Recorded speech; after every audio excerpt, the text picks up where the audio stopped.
सासू माँ बदल गई। कहानी उस घर की है जहाँ बहू और बेटी को एक माना जाता था, लेकिन फिर अरे शिखा बेटा, तू रसोई में क्यों घुसी रहती है? जा, रोटी मैं बना लूंगी। नहीं नहीं माँ जी, आप बैठिए, बस सारा खाना बन ही गया है। श्वेता को बोल देती हूँ, वो खाना लगा देगी सबका। सॉरी भाभी, मेरे पास वक्त नहीं है। माँ, मुझे पैसे देना, पार्लर जाना है। हाँ हाँ चली जाना, भाभी को भी ले जाना। वो भी जाने को बोल रही थी पार्लर, पर पहले ना मदद कर दे उसके खाना लगाने में। देख माँ, वो बहू है, उसे बहू रहने देना, इतना सर पर मत चढ़ा भाभी को। श्वेता, ज्यादा मत बोला कर। बहू और बेटी में कोई फर्क नहीं होता है। जा जाकर काम कर। ननद को माँ का भाभी से इस तरह प्यार करना बिल्कुल अच्छा नहीं लगता। वो बार बार किसी न किसी तरह माँ को भाभी के खिलाफ भड़काती रहती, लेकिन कोई फायदा ना होता। एक रोज, अरे बेटे किशन, जा बहू को कहीं घुमा कर ला, सारा दिन घर में काम करती रहती है। हाँ हाँ माँ, हम लोग जा रहे हैं ना गोवा। अच्छा जी, भाभी ने तो हमें बताया भी नहीं। वैसे तो सारी पंचायत करती है, ये गोवा वाली बात क्यों छुपा गई हमसे? अरे क्योंकि उसे खुद नहीं पता था बहन। मुझे टिकट सस्ती मिल रही थी तो मैंने बुक कर दिया। हाँ शिखा, पैकिंग कर ले, संडे हम जा रहे हैं गोवा। दोपहर में शिखा पैकिंग कर रही थी कि सास आ जाती है। ये क्या बहू, साड़ियाँ? अरे गोवा जा रही है घूमने या फिर शादी में मायके हैं? माँ जी, ऐसा कुछ है ही नहीं, समझ में नहीं आ रहा क्या रखूं कपड़े में। अरे तेरी और श्वेता की साइज तो एक ही है, उसके कुछ मॉडर्न कपड़े ले ले, आकर लौटा देना। हाँ माँ जी, ये ठीक रहेगा। शिखा श्वेता के पास जाती है और उससे कपड़े मांगती है। ना जी ना, मैं अपने कपड़े ना दूं, वैसे भी फैल जाएंगे मेरे कपड़े, बहुत महंगे वाले हैं। शिखा मुंह लटकाकर कमरे में आ जाती है तो सास कहती है, चल तैयार हो जा, तुझे मैं शॉपिंग करा कर लाती हूँ गोवा की।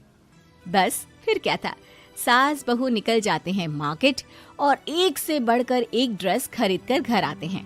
पहले बता देती कि नए कपड़े दिलाने वाली है भाभी को, तो मैं अपने ही दे देती ना भाभी को, मुझे दिला देती नए कपड़े। देख श्वेता, परिवार का मतलब सबके साथ रहना होता है, ना कि सिर्फ अपना सोचना। वैसे भी तुझे अच्छे संस्कार सीखने चाहिए। और रही बात कपड़ों की, तो शिखा, आज से घर पर भी तू मॉडर्न कपड़े ही पहनेगी। कोई जरूरत नहीं है ये साड़ी वाड़ी लपेटने की। अब क्या था, घर पर श्वेता और शिखा एक जैसे रहते। एक बार पड़ोसन आती है। अरे बेटा, अपनी माँ को तो बुलाना जरा, बात करनी है। शिखा सास को बताती है और रसोई में चली जाती है। ये आपकी बेटी बहुत बड़ी हो गई है, इसके लिए एक रिश्ता है, कहो तो बता दूं। ये बेटी नहीं बहू है, घर में सब एक जैसा ही रहता है। वैसे मेरी बेटी भी बड़ी हो गई है, कोई रिश्ता हो तो जरूर बताना। पड़ोसन रिश्ता लेकर उन लोगों के घर आती है। तब श्वेता की होने वाली सास कहती है, तो ये घर है, कितने मंजिल का है? और ये बहू ने आपकी क्या पहन रखा है, जीन्स टॉप? अरे भाई, साड़ी वाड़ी नहीं है क्या इसके पास? देखिए, सर्दी है तो साड़ी में बहू कैसे मैनेज करती, वैसे पहनती है साड़ी भी। देखिए, हम लोग ठहरे पैसे वाले लोग, कोई कमी नहीं है हम लोगों के पास पैसों की, बहुत पैसे हैं, जमीन, नौकर चाकर, कार, सब कुछ है, लेकिन घर में संस्कारी बहू चाहिए। समझ रही हैं ना आप? सास कुछ कहती कि श्वेता बोल पड़ती है, हाय रे, नौकर चाकर से लेकर जमीन, कार, पैसा, हाँ हाँ मुझे रिश्ता मंजूर है, मंजूर है मुझे। अरे रुक जा श्वेता, मैं बात कर रही हूँ ना। देखिए, हम लोगों के घर इतनी आजादी नहीं मिलेगी। अरे हाँ कर देना माँ, हाँ कर दे जल्दी से। सास क्या करती, बेटी की शादी ऐसे घर में कर देती है जहाँ ना उनके विचार मिलते हैं और ना ही आचार। शादी के बाद एक रोज फोन पर, श्वेता बेटा, एक बार घर आ जा, बहुत दिल करता है तुझे देखने का। माँ, वो घर पर बहुत काम होता है, कैसे आऊँ? बड़ा घर है, लेकिन आने जाने वालों की लाइन ही लगी रहती है। बेटा मैं तो जानती थी उस घर का हाल, लेकिन तू ही नहीं मान रही थी। माँ देख, हर घर का यही हाल है। तेरी बेटी को यहाँ घूंघट हटाने की परमिशन नहीं है और एक तरफ भाभी स्कर्ट पहनकर घूम रही है। बेटा मुझे क्या पता था कि मेरी बेटी को ससुराल के नाम पर पिंजरा मिल जाएगा। अच्छा माँ, फोन रखती हूँ, सास को गर्मा गर्म रोटी खिलानी है। तुम लोगों की तरह नहीं कि एक रोटी बनाओ, एक सब्जी बनाओ, फिर सारा दिन फ्री होकर घूमो। सास फोन तो रख देती है, लेकिन सोच में पड़ जाती है कि एक तरफ बेटी जिसे कोई आजादी नहीं, वहीं दूसरी तरफ बहू जिसे देखकर लगता ही नहीं कि उसकी शादी भी हुई है। अगले रोज। शिखा, अरे ओ शिखा। हाँ माँ, क्या हुआ? कुछ चाहिए आपको? मैं जिम जा रही थी। जिम के कपड़ों में बहू को देखकर सास को घूंघट में अपनी बेटी का ख्याल आता है। देख बहू, घर में बहू की तरह रहा कर।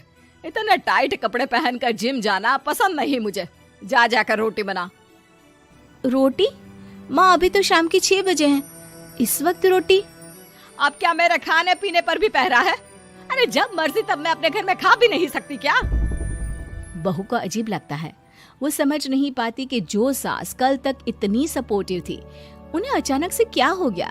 वो किचन में जाती है, गरम रोटी के साथ 2 तरह की सब्जी, रायता, सलाद सब लेकर सास के पास आती है। माँ जी, खाना। इतना सारा खाना? राक्षस समझा है क्या मुझे? रोटी मांगी थी मैंने गर्मा गर्म बस।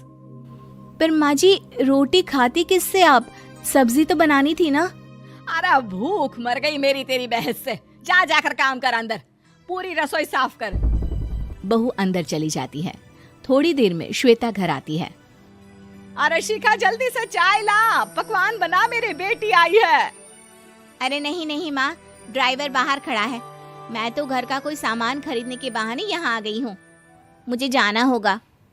अरे बेटा, पर कितने दिनों बाद देख रही हूँ तुझे, रहने आ जाना 2-4 दिन के लिए। आ जाऊंगी माँ, जब मेरी सास मरेगी तब। मैं तो रोज मन्नत मानती हूँ कि मेरी सास मर जाए तो अच्छा है। अच्छा चल, जा रही हूँ माँ। हे भगवान, कैसे कैसे दिन देखने पड़ रहे हैं मेरी बेटी को। सास अंदर जाती है, जहाँ श्वेता की जिम वाली सहेली का फोन आया होता है। क्या बात है, आज जिम नहीं आई? अरे पता नहीं यार, आज माँ को क्या हो गया अचानक। पर खैर कोई नहीं, लगता नहीं कि मैं अब जिम आ पाऊंगी। शिखा स्पीकर पर बात कर रही थी, जिसे सास सुन रही थी। यार ये सास ना होती ही ऐसी है। मैं तो कहती हूँ बुढ़िया जल्दी मरे और तू आराम से जिए।